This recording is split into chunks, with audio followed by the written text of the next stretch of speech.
You're watching Home TV, Channel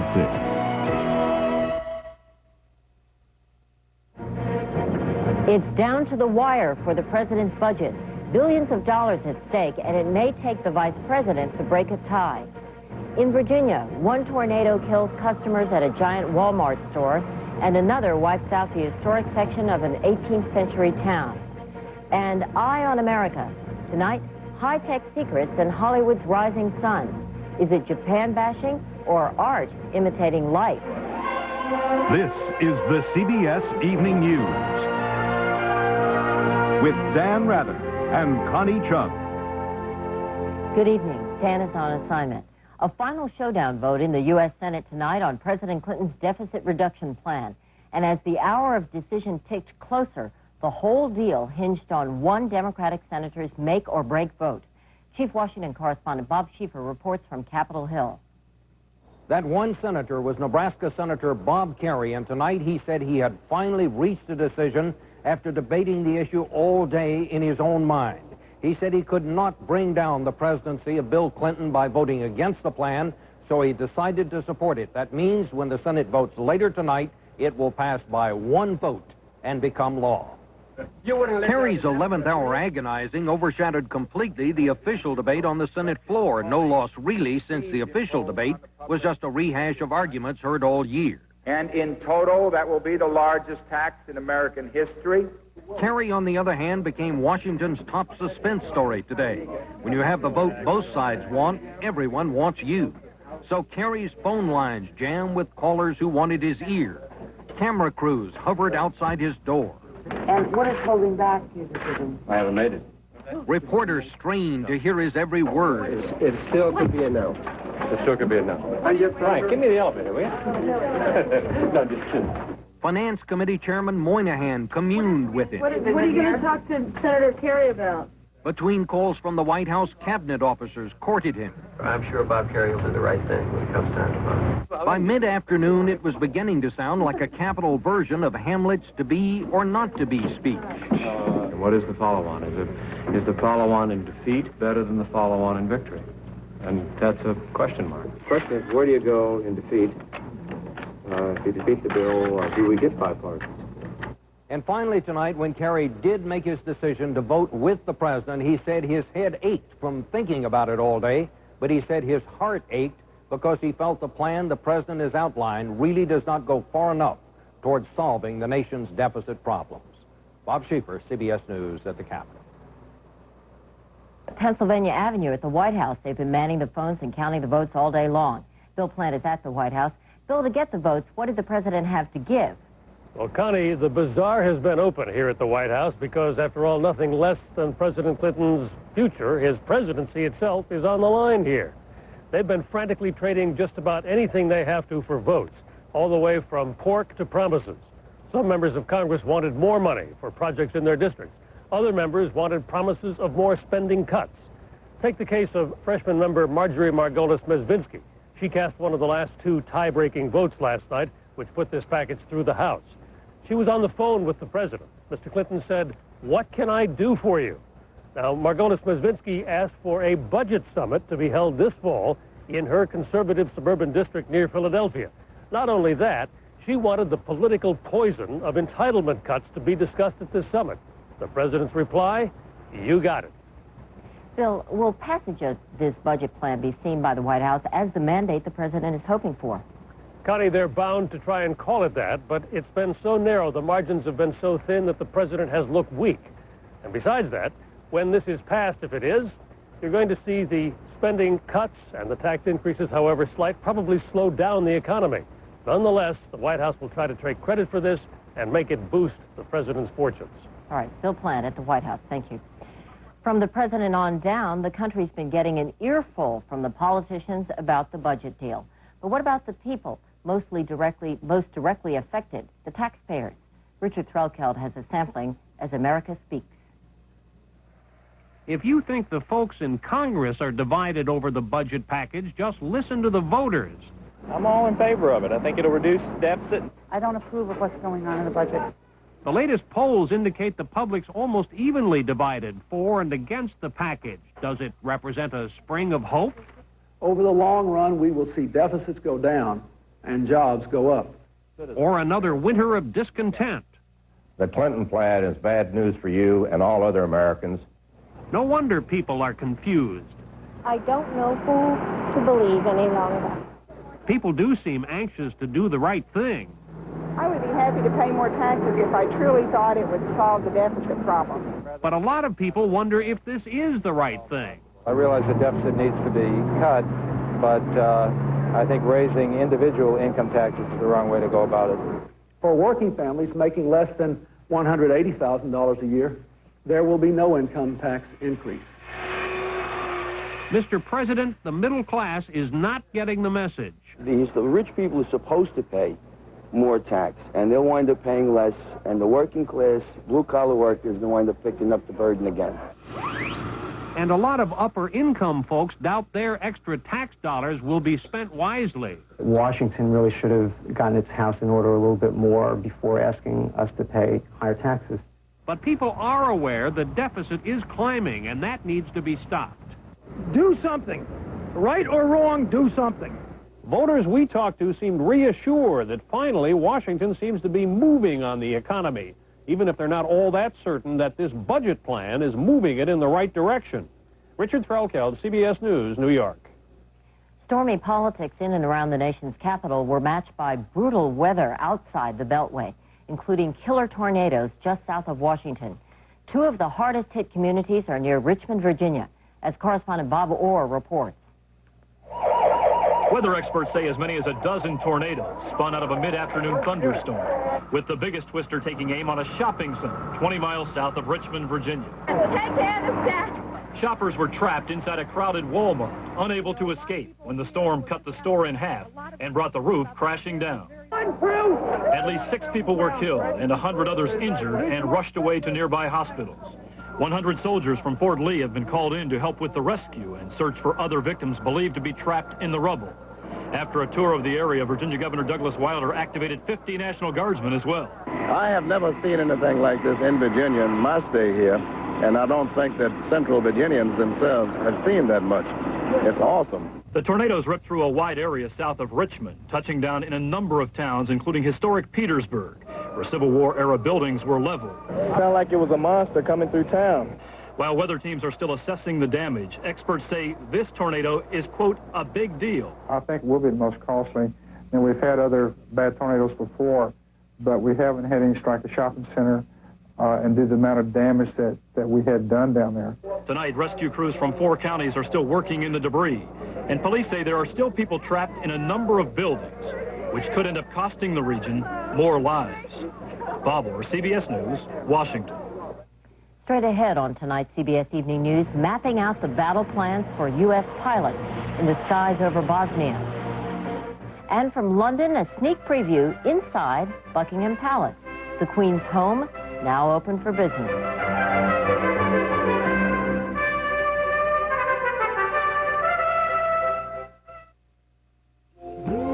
What if there was a flower that always looked beautiful and always smelled fresh? A flower that never stopped blooming. Now there is. Introducing Glade Plug-ins Tulip.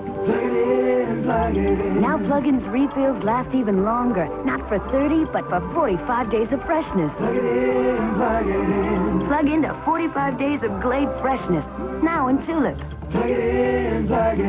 Glade from F.C. Johnson Wax. We dreamed about a vacation in Hawaii, then diarrhea nearly ruined it. So I bought Imodium AD. It works better than others, often in one dose. Our diarrhea was gone, and we had a great time. Imodium AD, the original prescription for one-dose relief.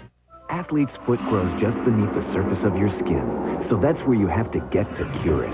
Mycotin penetrates the skin surface with miconazole and kills the annoying fungus right where it starts. Mycotin penetrates, Mycotin cures. Remember the promise Bosnian Serb leaders made yesterday to ease their stranglehold on Sarajevo? Well, mark it down as one more promise the Serbs showed no signs of keeping. As Pentagon correspondent Jim Stewart reports, the Clinton administration threatened again today to use airstrikes to save Sarajevo.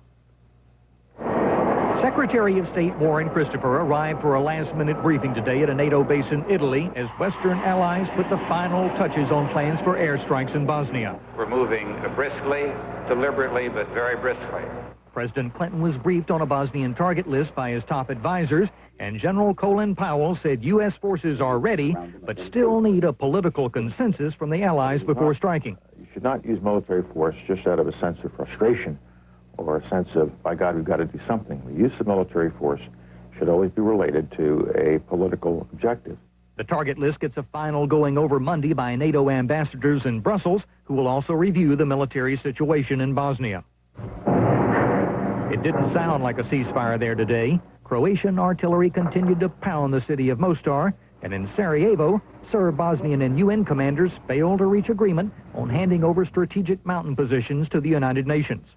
Meanwhile, in Geneva, Peace Talks Ambassador Lord David Owen warned the NATO allies not to launch strikes without full United Nations approval. If there are to be changes in the military action that is involved, let it be done openly within the Security Council, honestly, and as partners. In the view of some here, that's been the problem all along with plans to save Bosnia. There are too many partners, too many countries with a vote on whether to intervene or not. So many that by the time a decision is made, it may be too late to make any difference. Jim Stewart, CBS News, the Pentagon. Sarajevo is not just a city under siege. It's a city divided by politicians and ethnic war. And as correspondent Alan Pizzi reports, the ordinary citizens of Sarajevo want their city made whole again. The sniper shuffle looks the same, and so does the Daily Bucket Brigade. But this isn't the Sarajevo the world is used to seeing. It's the Serb-controlled area. Almost everyone here has a relative trapped on the Muslim side. This is their only way to communicate. A volunteer group sends letters and packages of food across the front lines. Dragica Richtman, a 55-year-old widow, says she cries every time she eats because she wishes her friends on the other side could share it. Why has this terrible thing happened? I think because nobody asked plain people. We plain people are the same everywhere. I told you already, for me, the Serb, Muslim, Jew, Croat, everything the same. Even soldiers send food to friends they shell. The feeling here is that unity, not partition, is the answer for Bosnia. My son is not here, my friends are not here, my town is not here, nothing is here what I want. So you don't believe the politicians anymore? Nobody, only plain people as I am. The Serb part of Sarajevo isn't blockaded, but there are still people for whom this soup kitchen provides the only hot meal of the day. Many of them are Muslims who want to stay here. Here is my house. Here is my family. They get shot at by Muslim snipers. Crazy situation. The opposing front line is only 50 yards from here, and the only contact the two sides have across that tiny gap is sniper fire. And even after 16 months, the ordinary people here can't explain it or understand why. Alan Pizzi, CBS News, Sarajevo. Stay with us for much more CBS Evening News, including the search for work in America. Where have all the jobs gone?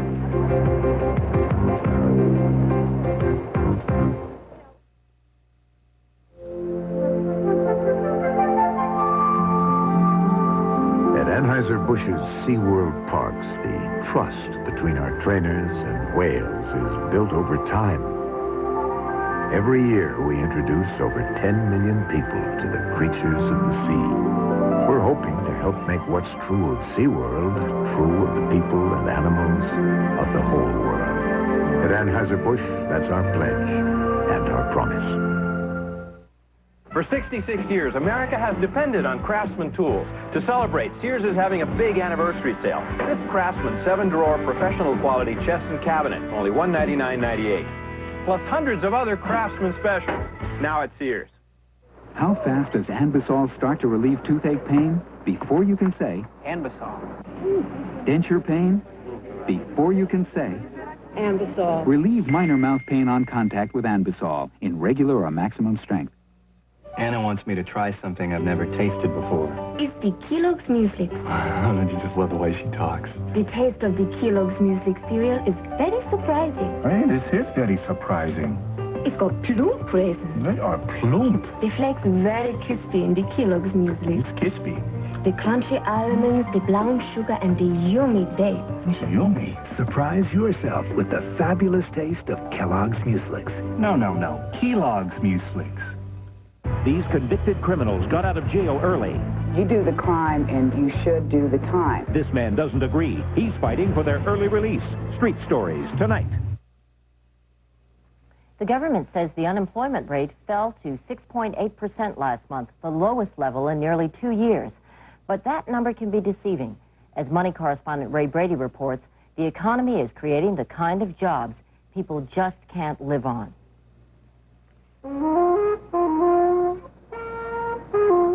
With all the turmoil in the job market, Americans are finding new ways to make a living.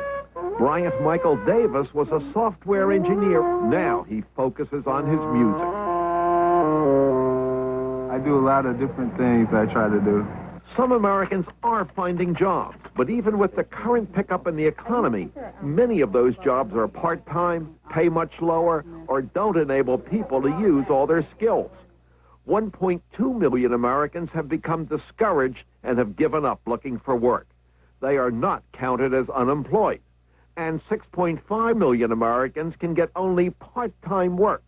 They, too, are not counted as unemployed, though many want full-time jobs. Part-timer Terry Ritz says he's happy he's working at all. I'd much rather have it that way and still have a job, working part-time, and then being cut off altogether. Others are overqualified for what they're finding. I've got a secretary, for example, who's probably a good young executive, and she took a secretarial position because that's something that would feed her and her family. And more companies now hire temporary workers for professional jobs, such as lawyers. There are, in fact, temp lawyers. Gives you a hint as to the state of the economy. All this makes some say that what the monthly unemployment figures tell them often is not what they see around them. But they keep telling you employment rate's going down and down, but all you keep hearing about is more people being laid off. And as long as those layoffs continue, Americans will continue to question the monthly unemployment figures. Ray Brady, CBS News, New York. And there are more of those temporary jobs in the flood relief bill heading for final congressional approval tonight. The $6 billion package includes money for, among other things, hiring cleanup crews and repairing levees. They've been plugging levees and stacking sandbags in historic St. Genevieve, Missouri. The Mississippi River is cresting there, but it will be weeks before the river drops below flood stage. And the residents are keeping their fingers crossed that their luck and the levees will hold. And here, by the way, is what luck looks like. Meet Leslie Robbins and his fiancée, Colleen DeVries, winners of the $111 million Powerball jackpot. They surfaced today in Wisconsin to claim their first check. They also claim that they plan to keep their jobs. Would you? When it comes to lifestyles of the old line rich and famous, guess who's playing the Palace for big bucks? From London, correspondent Mark Phillips previews the first ever public tour officially opening tomorrow. 18 royal rooms with a view. Welcome to the Buckingham Palace fire sale. The Queen's not actually selling the place, but she has decided to let the common folk in at about $12 a head. The money to be used to repair Windsor Castle, part of which went up in royal smoke last year. And as the palace video at another $15 a copy, if you please, shows, the vaulted, gilded Grand State rooms and the Van Dycks, Rubens, and Rembrandts are impressive by any measure. The gallery itself is 155 feet long, almost 2.5 times the length of a cricket pitch. This all comes when the royals can use some good PR. This is a publicity age, this is a communication age, and the royal family must take that into account. Still, the palace opening won't quiet all the critics. The Queen thinks paying taxes is oh so callous. She's pleading poverty and hasn't a dime, so the doors are opened at $12 a time. The Queen herself has always had a very realistic, if somewhat cynical, nickname for the royal family. She calls it the Firm. Well, the Firm is now in business like never before, and the public, British and other, seems about to beat a path to her door. But those seeking a glimpse of the current royal saga, Dallas at the Palace, will be disappointed. The royals, including the Queen, will wisely be elsewhere, while while the great unwashed tromp through her living room. Mark Phillips, CBS News, London.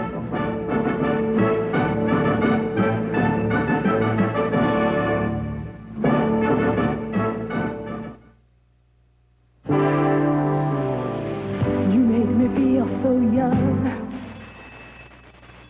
You make me feel there are songs to be sung. Introducing Fat-Free Promise Ultra. Zero fat with just 5 delicious calories a serving. And every time I see you grin, It's the first fat-free margarine. Definitely one of a kind. you make me feel so young. Regular or new Fat-Free Promise Ultra. Get heart smart. A night for Excedrin PM. Daddy said I can. You're late. My head aches and I can't sleep. Excedrin PM. Headache medicine, plus it helps you sleep. And rest assured it's aspirin-free. Some things you don't want to paint every year. That's why Super Paint with a 20-year warranty is on sale now at Sherwin-Williams Super Sale-a-thon. It ends August 28th, so hurry. Like I said, there are some things you don't want to paint every year. Hey, you know what they're doing in there? It's great. Red Lobster's got this enormous shrimp platter. You get to mix and match 30 shrimp for just $9.99. You get 30 shrimp in whatever combination you choose of grilled shrimp, fried shrimp, or scampi. Mix and match 30 shrimp into the combination you love best for just $9.99. My son even got a kid's shrimp meal for just $2.99. I can hardly wait to come back to Red Lobster and do it again. Hottest fun in the summertime. The Chicago Cubs battle the St. Louis Cardinals, or see the Boston Red Sox take on the Detroit Tigers Saturday on CBS. The producers of Rising Sun are looking for another big weekend at the box office. The film's been attracting long lines of moviegoers and a fair share of Japanese-American protesters. Rising Sun, based on the novel by Michael Crichton, blames the Japanese for many of America's economic troubles. Wyatt Andrews looks at how much of the fiction is based on fact in tonight's Eye on America. It may look like just another Hollywood thriller until you realize this movie, like the book it is based on, is taking some unusually tough political potshots at Japan. Built this building in 6 months. Put in prefab units from Japan and slapped them together here. Not one American worker. Set in modern-day Los Angeles, this murder mystery paints a fictional America that has grown so weak it must sell off its high-tech inventions to the Japanese. You want that research and development money, don't you? Yeah. Well, this may be Hollywood, but it is not all fiction. The director of the movie, Philip Kaufman. I was interested because it opened up a world to me about business that I was only familiar with from my readings of the front page. I was surprised that these things occur in real life. That these things occur in real life. Consider the real-life case of a company called SVG, the Silicon Valley Group. SVG, with help from the U.S. taxpayer, invented a process that prints the thinnest circuit ever put on a semiconductor. This is a critical technology for you? Extremely critical. So why is SVG's chairman, Hopkin Dertarosian, licensing this technology to Canon of Japan? Because no American company can manufacture the invention. As part of the deal, the Japanese will be teaching America how to make what it invented. This is the only deal that creates lithography manufacturing capability in the United States. We will not create this industry here without them. Do I take it that because of this weakness, you feel like you are forced to enter this joint venture? Absolutely.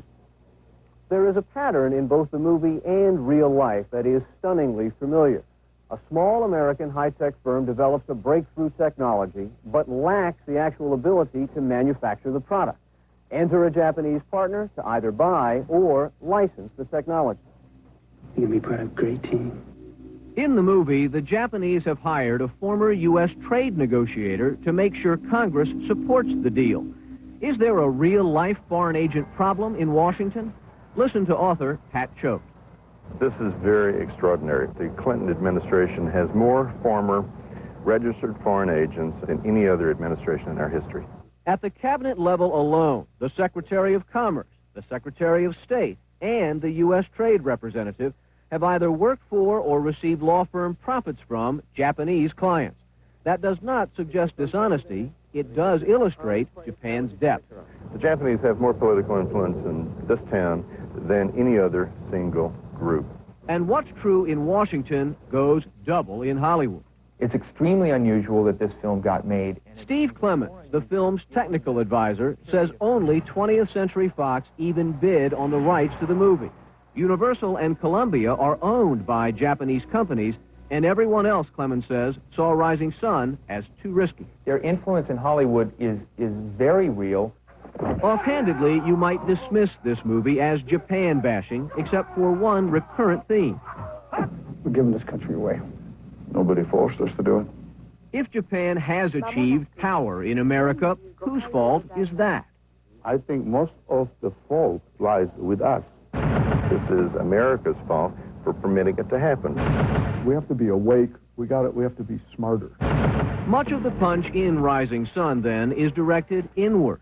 A work of fiction not so much about Japan's attempt to seize power as America's hell-bent rush to give it away. If they don't want Japan to buy it, don't sell it. In Washington, Wyatt Andrews for Eye on America. And that's our news. Later on this CBS station, Street Stories with Ed Bradley. Tonight, the story of a Kentucky man searching for 2 missing daughters in the wilds of Alaska. That's Street Stories coming up at 9, 8 Central. I'm Connie Chung. Thank you for joining us. For Dan Rather and all of us at CBS News, have a great weekend. Good night. For as long as anyone can remember, the Roadmaster name has graced only automobiles of great strength and security. Buick Roadmaster for 1993 is no exception. Consider, for example, the protection of Roadmaster's full perimeter frame. Its V8 power, anti-lock brakes, and driver airbag. Buick Roadmaster, perhaps the world's best value in a traditional luxury car. AT&T. AT&T, without a doubt. If price were no object, which long-distance company would business people choose? AT&T. AT&T. For a few pennies a call, AT&T. Wouldn't you? Come on. People said they'd choose AT&T 7-to-1 over anyone if price were no object. And now it may not be. Introducing Maximum Advantage. Now you can automatically get AT&T's lowest price guaranteed in writing when your business spends over $200 a month with AT&T. AT&T, period. Maximum Advantage from AT&T, the best in the business. Every second of an asthma attack can feel like an eternity. That's why there's Primatene Mist. Primatene opens clogged breathing tubes fast when speed counts. Primatene Mist, fastest type asthma relief without a prescription. My hemorrhoids hurt so much, I was afraid I needed surgery. But my doctor said they weren't serious, and it's time I used Preparation H. Preparation H helps relieve the symptoms of inflamed hemorrhoidal tissues, often bringing relief from itching, burning, and painful irritation for hours. Doctor recommended Preparation H. To get rid of stains on your carpet, even old stains, you can get creative. Or you can get scientific with Carpet Science. Carpet Science has a unique emulsion cleaning formula that gets out old stains like red wine, grape juice, mud, coffee, even spaghetti sauce. Getting rid of old stains? Hey, it's not rocket science. It's Carpet Science from S.C. Johnson Wax.